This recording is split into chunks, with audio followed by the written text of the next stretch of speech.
So we're talking about Venezuela. Where do we want to start?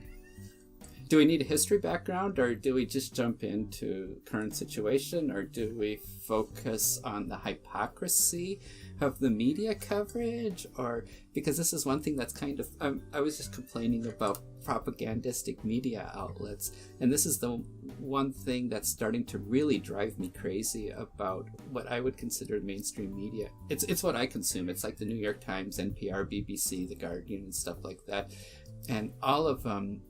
I start yelling at them because they just talk to pro-State Department right-wing sources, and it's a very, very narrow slice of the reality, and it just stuns me how they deliberately exclude who I would consider the leading scholars on contemporary Venezuelan politics because they don't fit the line that they're trying to present.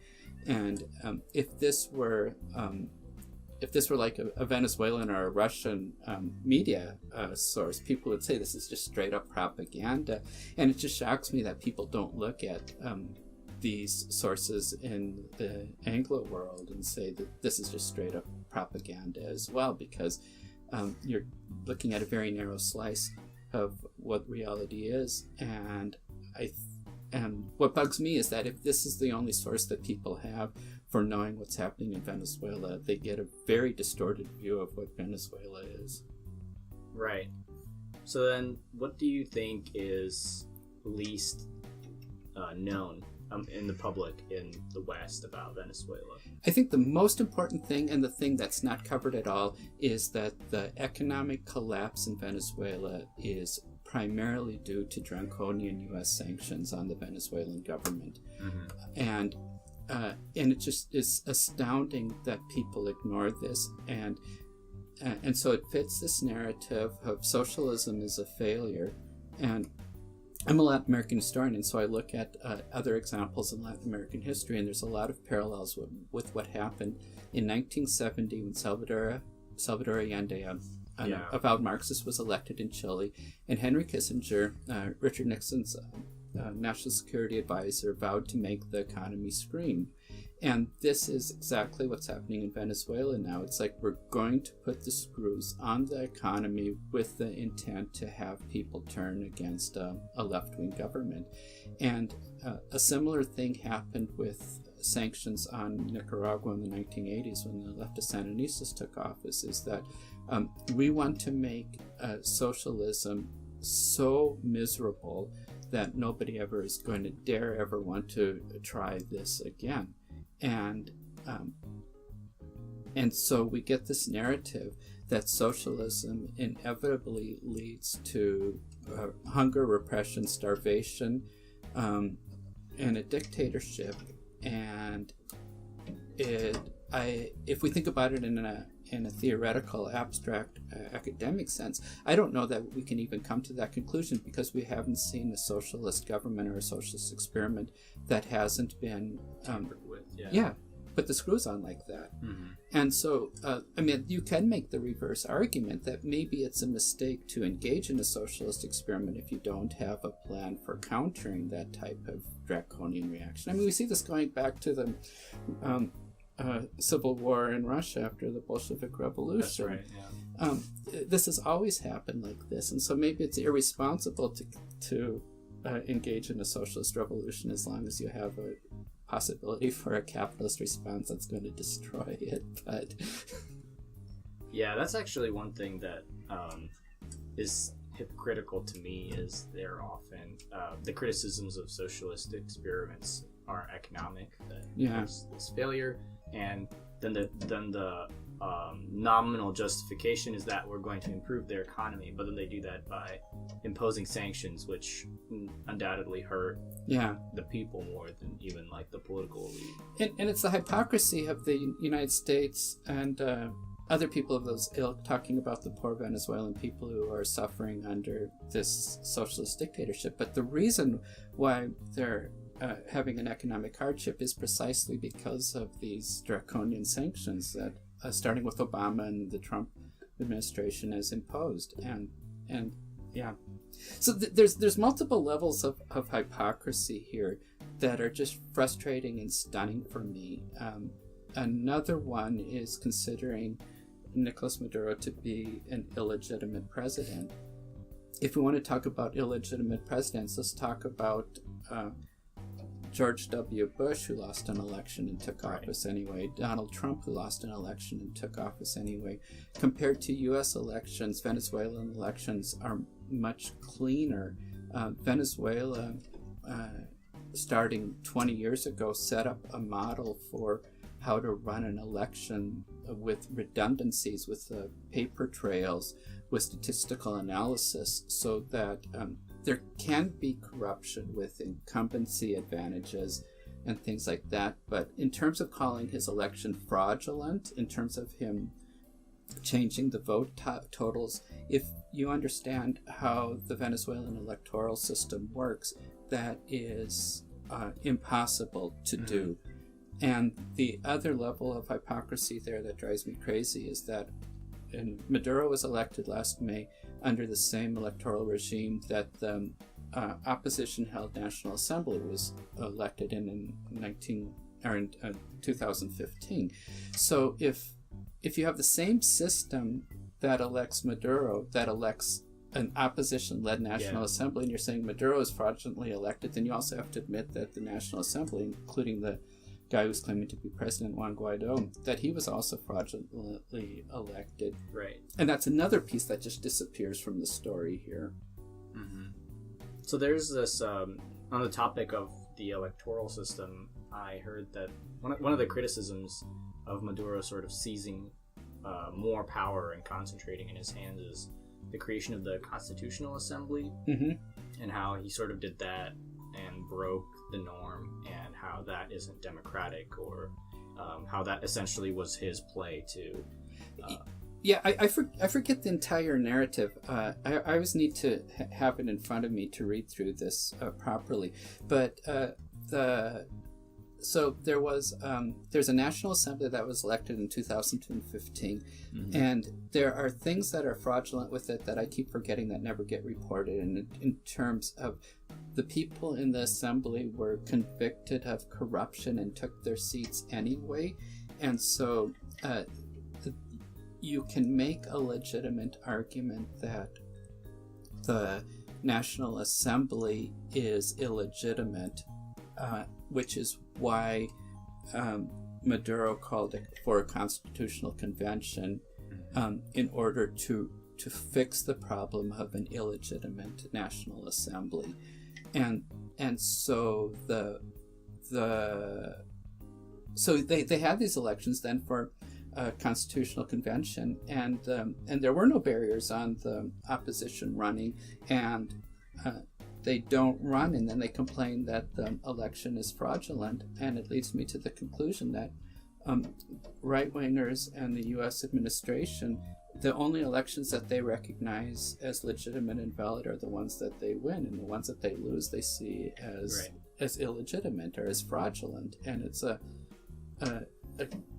good deal of hypocrisy. And again, in Latin America, there's historical examples of this. And what for me was most stunning is in 1990, the Sandinistas in Nicaragua had an election, and all polls indicated that they would win by a wide margin. And the State Department was ramping everything up to say this is a fraudulent election. They're not a legitimate government. And then part of it is that the U.S. Having all the pressure on the Nicaraguan government, people like caved and voted for the right-wing opposition.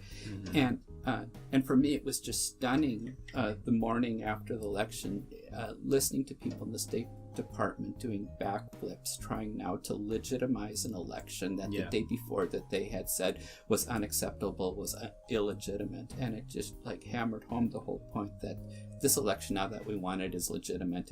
If we had lost it, it would be illegitimate. Yeah, it's based on the results. On the results rather than on the process. And another part of that whole electoral system, another complaint about Maduro is that that he controls the judiciary, and the level of hypocrisy there kind of pushes me over the edge, because we had a Supreme Court judge in the United States who died, and then Mitch McConnell said, we won't let you have we won't let Obama name his replacement. Right. And this is what Mitch McConnell has been doing in the United States, is stacking not just the Supreme Court, but the entire judicial system, so that you have a permanent conservative orientation in the judicial system. And so how can you criticize Venezuela for doing something that Trump is doing? I mean, you can, but at least be consistent in your criticism. And it's that hypocrisy that of the news media, where they, if they use the same criteria for Venezuela, if they use that same criteria to criticize U.S. policies, it's obvious that Trump is an illegitimate president, that it's a fraudulent administration.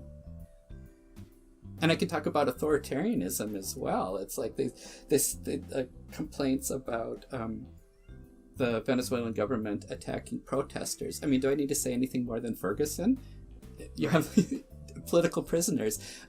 What stuns me in the United States is most people don't know the names Mumia Abu-Jamal and Leonard Peltier, who are a Black Panther and an American Indian rights activists who have been rotting in prison for decades, who are straight up political prisoners. And so I don't know the number right now, but it used to be that at any given point the United States had about 100 political prisoners in jail at any given point.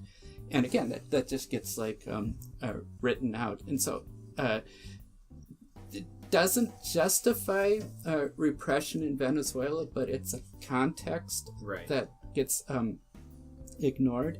And the other thing, again, of media distortions that drives me crazy is you have protests, and this has happened recently in Nicaragua as well, where you say there were anti-government protests and 100 people got killed, and the assumption is that the government killed them. Yeah. And in Venezuela, there's been some detailed analysis that shows that actually a lot of those people in Nicaragua as well, a lot of the people who were killed were pro-government people being killed by anti-government paramilitary forces.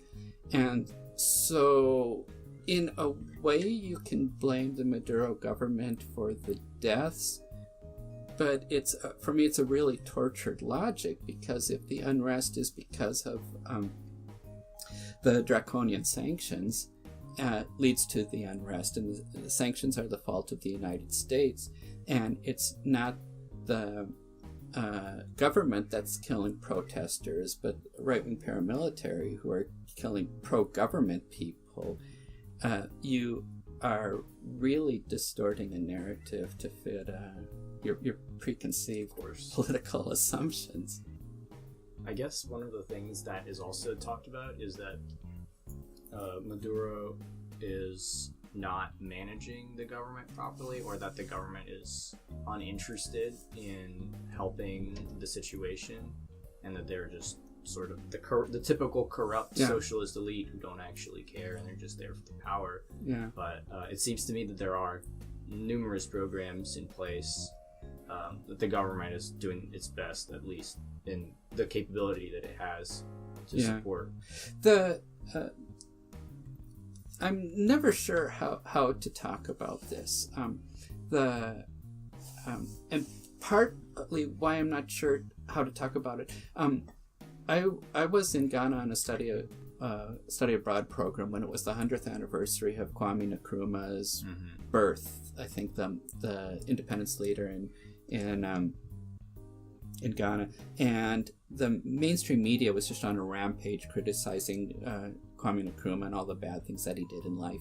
And the chair of our history department there, he would go do media reports and talk about the good things Kwame Nkrumah did. And we asked him, and they'd say, did Kwame Nkrumah do nothing bad? No, it's like he did a lot of good things. Right. And when we were talking privately to him, he said, Kofi, it's like, Kwame wasn't a perfect person. He says, yeah, but there's this barrage, this narrative against him, and I need to counterpose that. And so when I'm talking about something like Nicolas Maduro, it always gives me pause on two levels. One is that I can do an open, honest assessment of the strengths and weaknesses of the problems in Venezuela right now. But does that just feed into a distorted narrative? And this is something that I see in my classes here at Truman, where when I try to give a balanced narrative, the positive things, anything positive I say about socialism gets filtered out because it doesn't match the ideological assumptions of the students or of the broader public. And so they just latch on to the negative aspects and run with that. And so given all of that, there are things that you can say about Nicolas Maduro. He's not as good as a technocratic administrator. He's not that good of a technocratic administrator. There's a lot of economic policy problems, and there are pro-Chavez, pro-government economists who complain about economic policies. And part of what gives me pause is, do we want our leaders to be technocrats? Because there is this whole political science criticism of technocratic-led governments, and so now that's what we're asking for. And the other side is that Nicolas Maduro was a bus driver before he was president, and I've had students, including Venezuelan students, Latin American students, who complain about that, because our presidents are supposed to be from the oligarchy. They're not supposed to be the riffraff. But what does that say about our belief in democracy? It's like, do we really want a plutocracy? And so some of the arguments that people give about Nicolas Maduro are very anti-democratic arguments, and part of it are very imperialistic arguments. It's like assuming that the country will always run itself perfectly and nobody. So we've just been through like a 6-week government shutdown that's been a nightmare in the United States, which is obviously a mistake. And Bernie Sanders was saying in the Senate yesterday, it's like we're voting on the same proposal we did like 6 weeks ago. This is obviously a huge mistake. And so is Venezuela not similarly allowed to make policy mistakes? And when they make a policy mistake, we see it as a failure of socialism rather than the like they talk about making policy as making sausage being made. It's like it's a mess. Right. And of course it's a mess. We're humans. They're not. Nicolas Maduro isn't perfect. The Venezuelan government isn't perfect. But why should we expect them to be perfect when U.S. policy can be much worse a lot of times?